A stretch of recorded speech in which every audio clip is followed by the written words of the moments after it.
साथी रामलाल कौशल जी इस इंसिडेंट के ऊपर अपनी बात रखना चाहेंगे और उसके साथ साथ समाज में आज पुलिस जिस तरह से अपनी जिम्मेवारियों से भाग रही है और खुद जो है वो क्राइम के अंदर शामिल है, उस मुद्दे के ऊपर साथी रामलाल जी आगे की बात यहां रखेंगे। साथी रामलाल कौशल जी। वकील एकता जिंदाबाद, जिंदाबाद, जिंदाबाद। गुंडागर्दी नहीं चलेगी, नहीं चलेगी, नहीं चलेगी। गुंडा और पुलिस का गठजोड़ नहीं चलेगा, नहीं चलेगा, नहीं चलेगा। दोस्तों, कल से हम सारी चर्चा सुन रहे हैं कि एक वकील साहब के साथ कैसे कुछ समाज के असामाजिक तत्वों ने मारपीट की और मारपीट करने के बाद जब वो आदमी पुलिस स्टेशन में पहुंचता है आकर के, तो पुलिस के सामने भी उसकी मार पिटाई होती है। ये क्या पुलिस है? मैं डीसी साहब से और एसपी साहब से एक क्वेश्चन पूछना चाहता हूं कि पुलिस का क्या रोल है। आज हम 21वीं शताब्दी में चल रहे हैं, कंप्यूटर एज है, इलेक्ट्रॉनिक्स का ज़माना है, साइंस का ज़माना है, और हमारी पुलिस जो है किस अमानवीय तरीके से, इनह्यूमन तरीके से एक पढ़े लिखे आदमी के साथ पुलिस में उसकी मार पिटाई करवाती है।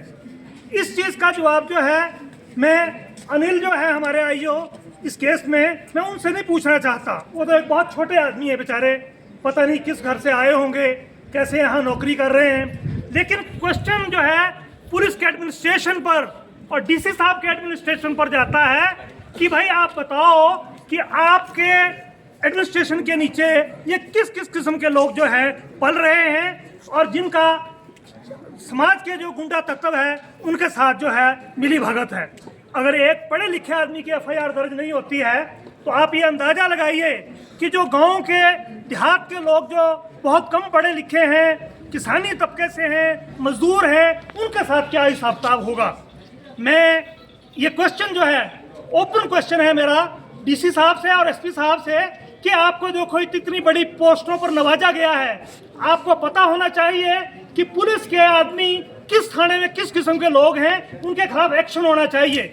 मैं हिमाचल प्रदेश सरकार से भी निवेदन करना चाहूँगा, मुख्यमंत्री जी से, कि आपको जो है एक सरकार को बदल के दूसरी सरकार को हिमाचल प्रदेश में लाया गया, लेकिन इतने बड़े बड़े आईएएस ऑफिसर रखे हुए हैं आप लोगों ने, आईपीएस ऑफिसर हैं और पुलिस की बड़ी भारी भरमार है।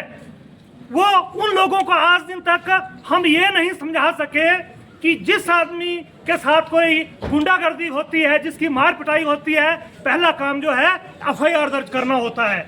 कितनी शर्म की बात है ये पूरे एडमिनिस्ट्रेशन पर, क्योंकि एडमिनिस्ट्रेशन जो है सरकार का रिप्रेजेंटेटिव होता है डिस्ट्रिक्ट हेडक्वार्टर्स में।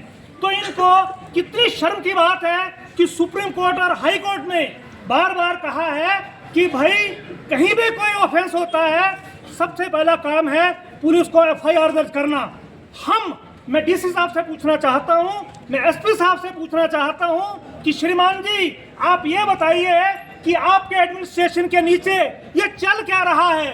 आप ABCD नहीं अपने ऑफिसर्स को सिखा सके कि अगर ऑफेंस होता है तो उसकी एफआईआर दर्ज करना बड़ा जरूरी काम है।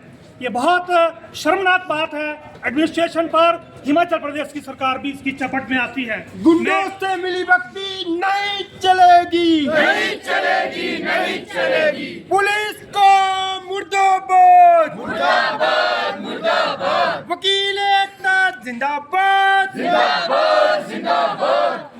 देखिए, हम लोग वकील लोग हैं, लोगों के कॉज को जो है अदालतों में प्लीड करते हैं। मैं फिर ये कहना चाहूँगा कि देखिए एसपी साहब, डीसी साहब, आप ऐसे ऐसे तत्वों को आइडेंटिफाई करिए किन किन थानों में गलत लोग लगे हैं। लोग क्यों मजबूर होते हैं कि वो स्ट्राइक करें। आज सारा का सारा वर्क जो है जिला अदालत में पैरालाइज हो गया, वो आपके एक अनिल की वजह से हुआ है। और मैं दूसरी बात करना चाहूँगा कि 3 तारीख का ये हादसा है अनिल के खिलाफ भी क्यों ना एफआईआर हो, क्योंकि उसने सबूतों को छुपाने की कोशिश की है, डिले किया है एफआईआर को दर्ज करने में, इसलिए उसके खिलाफ एफआईआर दर्ज होनी चाहिए। अनिल के खिलाफ के खिलाफ एफआईआर दर्ज करनी होगी। मेरा डीसी साहब से और एसपी साहब से भी निवेदन है कि इस हालात को देखते हुए, क्योंकि हम एक बहुत इलेक्ट्रॉनिक्स के ज़माने में जी रहे हैं, 21वीं शताब्दी के ज़माने में जी रहे हैं, अनिल के खिलाफ जो है, जो आईओ है, उसके खिलाफ भी जो है एफआईआर दर्ज होनी चाहिए, सबूतों को छेड़छाड़ करने की और सबूतों को छुपाने के लिए जो उसने ये काम किया है। हम जो लोग हैं, देखिए आज सारा का सारा जो है जिला अदालतों का काम पैरालाइज हुआ है, ना जाने कितने लोगों के केस लगे थे, इस चीज़ के लिए कौन जिम्मेवार है? ये ऐसे अगर जैसे हमारे को पता लगा है कि पुलिस गुंडों के साथ मिली हुई है, ये बहुत निंदनीय कृत्य है। इस पर हिमाचल प्रदेश सरकार को एज ए होल और जिला एडमिनिस्ट्रेशन को इस चीज़ पर अपनी तौर पर जहां जहां ऐसी गलतियां हैं, इसलिए आप लोगों को रखा गया है। हिमाचल सरकार होश में आओ, होश में आओ, होश में आओ, हिमाचल सरकार होश में आओ, होश में आओ, होश में आओ। देखिए हिंदुस्तान जो है बेरोजगार लोगों का मुल्क बनने जा रहा है।